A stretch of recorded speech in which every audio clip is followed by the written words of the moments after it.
You don't need to come up with passwords, and you don't need to remember any of your passwords.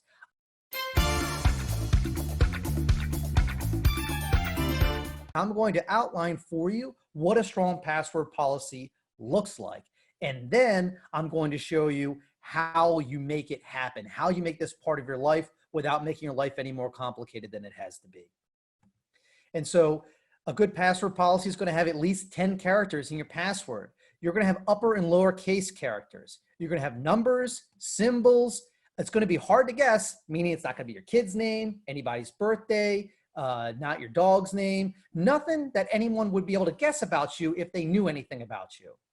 We want it to be something you have not used in the past, and we want it to be different from account to account. And the reason we want it to be different from account to account is because when these passwords get breached, if you have one password, like most people do, that protect most of their accounts, then what will happen is once that single password gets breached, all those accounts become compromised. And so you don't want to use the same password. You don't even want to use like similar passwords from account to account.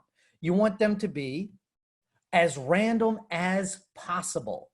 And now you're going to tell me, Chris, this seems impossible. How am I going to be able to create these passwords? Number one, it's going to take me a while. And number two, how am I going to remember these passwords? And my answer to you is you don't need to come up with passwords, and you don't need to remember any of your passwords. I know almost none of my passwords, and I make accounts all the time. I don't come up with them, and I don't remember them. And I'm going to share with you now the 2 tools that you need in order to implement this in your life.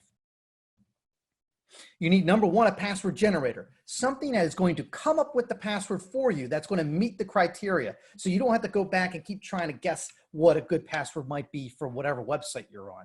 If you stick to those criteria that I showed you, it will work for pretty much everything. And then the next thing you need is a password manager. And this is the tool that's going to remember the password for you and recall it for you, plug it into your application or plug it into your website when you need it.